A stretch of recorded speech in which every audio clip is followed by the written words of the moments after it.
Well, I know it was a soggy day and a cloudy day, and boy, we've got our eye on Imelda and Umberto. But we cannot ignore this. After hitting 95 last week, today we only made it up to 70 degrees. That's the coolest day we've had in almost 2 months since early August, and it's nearly 10 degrees below our average high this time of year. And listen, we are going to warm back up, but not back up to 95. It's not going to stay 70 forever, and it's not going to rain forever, even though after today it may seem like it. I mean, we didn't see an ounce of sun. We've still got cloudy skies and scattered rain showers coming all the way up, along with a stationary front working together to bring us this soggy weather.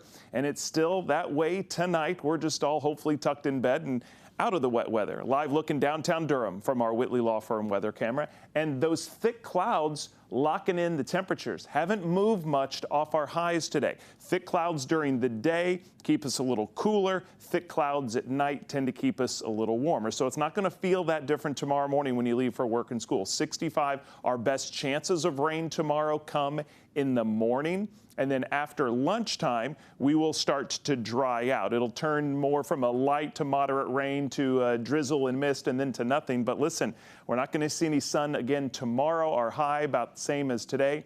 And it's going to be a little breezy. We had that a little bit today, but I think a little more so tomorrow, as we've got a pretty busy weather map from, let's go right to left. So we've got Hurricane Umberto. It's a little weaker tonight. We've got Tropical Storm Imelda, less than 400 miles away. Hasn't really changed much. Then we've got that old stationary front. That, along with Imelda, kind of working together. We've got an upper level flow that's just kind of pulling all this moisture up into our area. Otherwise, a storm that's 400 miles away wouldn't bring us this much rain. And then there's this high pressure. That's in our forecast later this week. Here's what's in our forecast tomorrow. More of the same, at least in the morning. So 6 a.m. we start off Futurecast on the final day of September. We're socked in with clouds.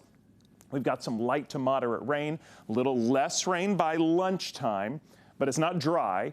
And then even more so in the afternoon. This is when we'll probably see some of that drizzle and mist, still socked in with clouds.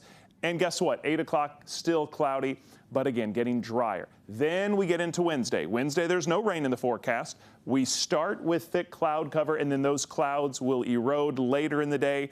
We'll get some sunshine in here by Wednesday afternoon. So let's get into the nuts and bolts of the two tropical systems. Again, there's Bermuda, there's Umberto, which isn't as impressive looking, starting to get a little wind shear. And then there's Imelda, also not that impressive looking, but we know different because it just gave us rain for most of the day. So the track on Imelda, very important. Right now it's still moving north.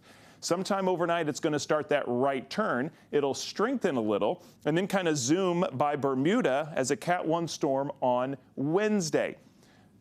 At its closest, it'll be about 350 miles from our coastline. And then there's Umberto. Umberto will zoom just west of Bermuda tomorrow as it weakens and then heads off into the northeast. And then I'm happy to say it, and I'm not going to say it too loud, there's nothing else out there right now that we're keeping an eye on. So back here at home, we've got the rain and clouds with low 70s tomorrow. We're drier on Wednesday as October begins. We're sunny Thursday and Friday, and then we warm into the upper 70s this weekend with dry weather. More dry weather next week as we climb with highs around 80. And look what's on the 10-day forecast, the Canes home opener next Thursday.